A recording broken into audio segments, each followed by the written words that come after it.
Is this a landscape image or is it fine art? How about this one? Are these just labels or do they actually matter?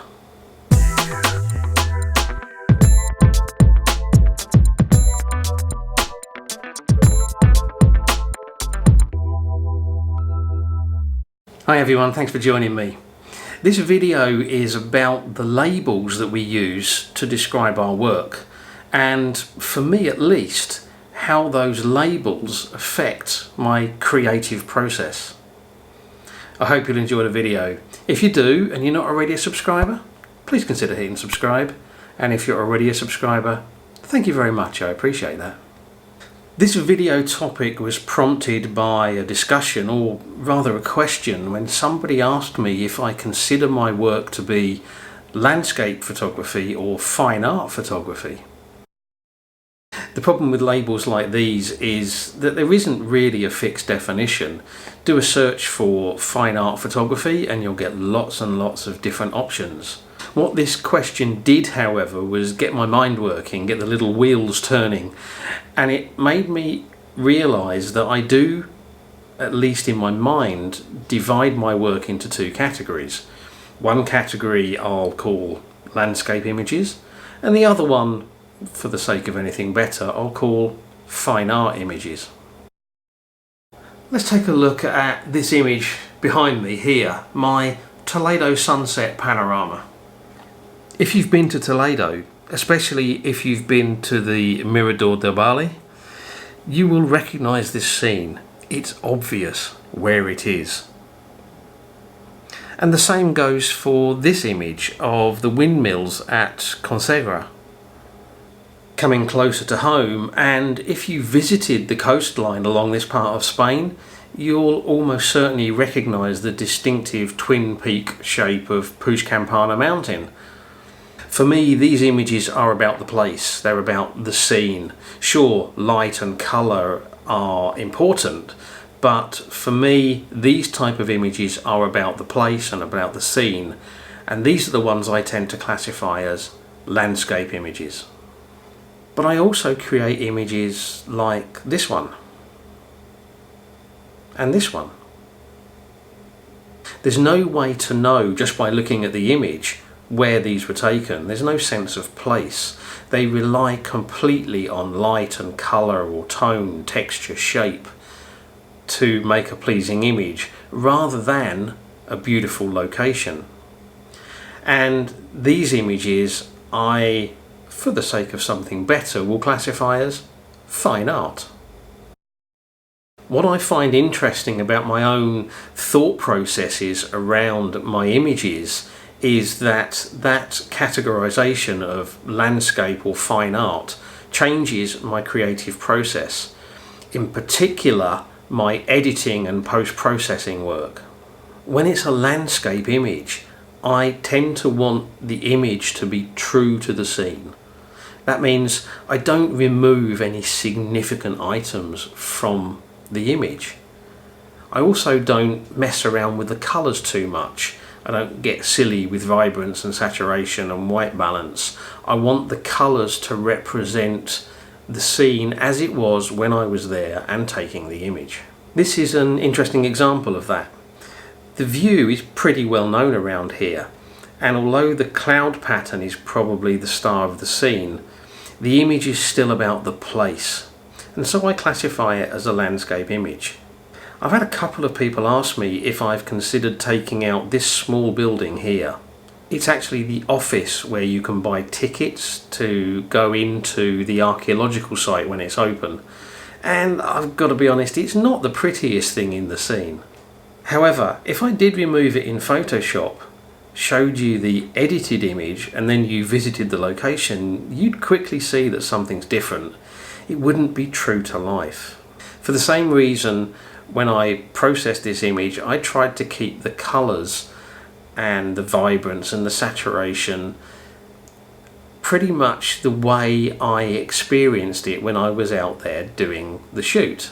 Sure, there's a little bit of creative license in there, but if you'd been standing with me when I took that image and then I showed you the image, you wouldn't be saying, oh, but that doesn't look anything like the scene that we actually saw. And in fact, if you want to, you can check out the video for the shoot, and I'll put a link to that up there now. Of course, that's not to say that I don't do any removal of distracting items from a landscape image. In this particular one, I did remove a couple of plastic buoys that were floating around in the water nearby, and because the water was a long exposure, of course they were moving and blurry, and I didn't think they looked very nice, so I just cloned them out. In other landscape scenes, I've removed distant power lines, distant power pylons. I've removed things like rubbish bins that appear on some of the rocky beaches around here, but they're small things, they're not significant in the scene, and I think removing them is okay, but I don't tend to remove anything that's too major. When it comes to images that I classify as fine art, I'm much less picky about keeping the final image true to life. This image, for example, it's had a significant boost in contrast to make the leaves pop compared to the shadows in the background. I also did some burning of the background to make it a bit darker still, and some dodging of the individual leaves, including adding some saturation to the leaves to make them stand out even more. And this image, although it is of a recognisable mountain around here, it still feels, at least to me, like a fine art category image, because the image is much more about the clouds and the mood than it is about the location. And I actually removed quite a few things from this image in order to clean it up and make it more appealing. Certainly more things than I would normally remove from a normal landscape scene. Again, I did a video describing that editing process, and if you want to, you can check it out. I'll put a link to it up there now. Of course, there are some images that blur the line between my landscape and my fine art images, like this one. If you've been to this section of coastline, you might be able to recognise the shape of the island, but in reality, this one could be almost anywhere that's got some sea and a small island in the distance in the right direction to pick up sunrise. So I classify this one as a fine art kind of image. I haven't actually removed anything from this scene, and I didn't go too far with the colours, etc. Pretty much the same as I would do if I was editing a landscape image, not taking it too far, but just making it look nice. I did merge a long exposure of the sea with a short exposure of the sky and the rising sun, basically because my vision for this was to have a very clean image, and if I show you the short exposure image of the sea, you can see it actually doesn't look that clean, it looks a bit messy, and I think the long exposure sea looks a lot better for this type of created image.